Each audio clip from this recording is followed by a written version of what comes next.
नमो बुद्धाय। जय भीम दोस्तों, मैं अवधेश बौद्ध आप लोगों के समक्ष एक नई कहानी के साथ प्रस्तुत हूँ।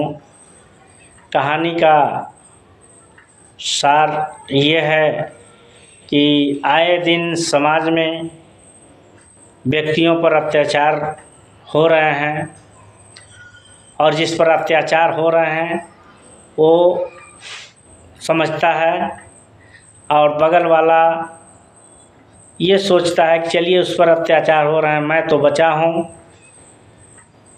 उसके बाद बारी बारी से सभी लोगों पर अत्याचार होते हैं और सब लोग एकजुट हो नहीं पाते, जिसके वजह से सब मारे जाते हैं, सब प्रताड़ित होते हैं।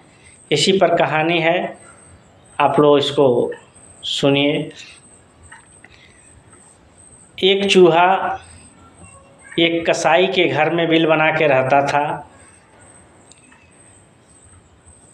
कसाई के घर में एक कबूतर, एक मुर्गा और एक बकरा भी रहता था। जानवरों में आपस में बात व्यवहार दोस्ती थी। एक दिन कसाई की पत्नी ने झोले में कुछ लेकर आई। चूहा अपने बिल से देख रहा था। उन्होंने देखा कि झोले से चूहेदानी, जो चूहा मारने वाला होता है, वो लेके आई है। उसने सोचा कि अब तो हम फंस जाएंगे, नहीं तो हमारे परिवार का कोई फंस जाएगा इस चूहेदानी में। उसने ये बात जा कर के कबूतर से बताई कि कबूतर देखिए, घर में चूहेदानी आ गई है और इसमें किसी न किसी दिन हम और हमारा परिवार फंस जाएगा।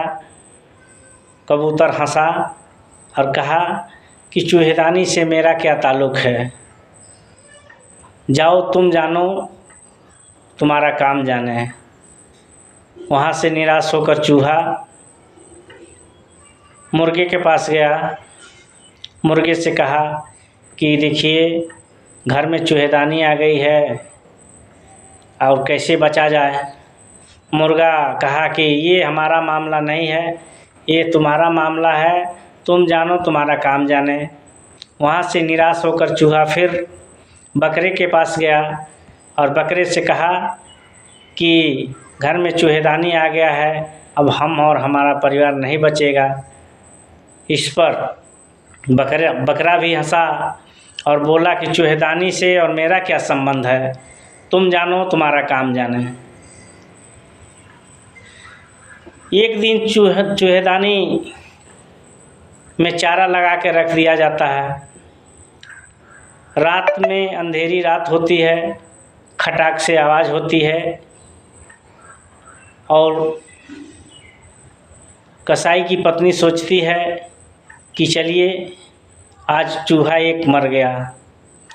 अंधेरे में ही जाती है, संजोग से उस चूहेदानी में एक सांप फंस जाता है और ज्यों जाती है उसको काट लेता है, डस लेता है। अब डसने के बाद तुरंत उसको हकीम के पास ले जाया जाता है।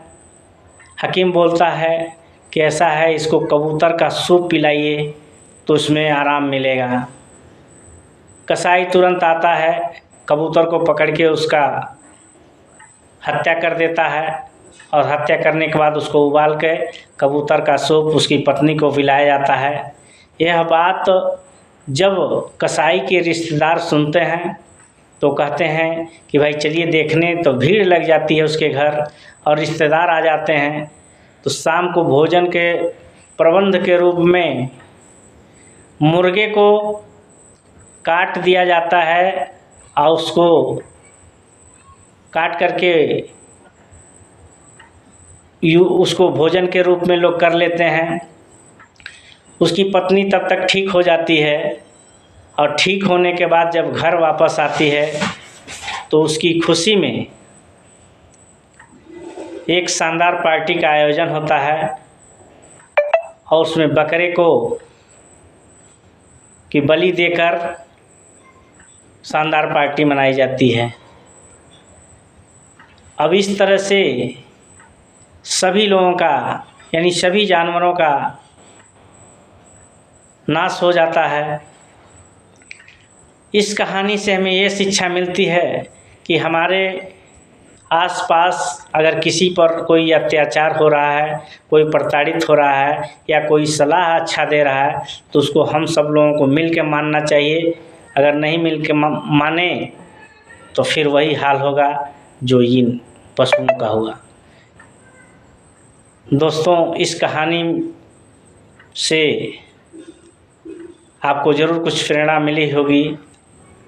हमारे YouTube चैनल अवधेश बौद्ध ऑफिशियल को लाइक, शेयर और सब्सक्राइब करें और कमेंट बॉक्स में ये कहानी कैसे लगी हमें ज़रूर बताएं। नमो बुद्धाय, जय भीम।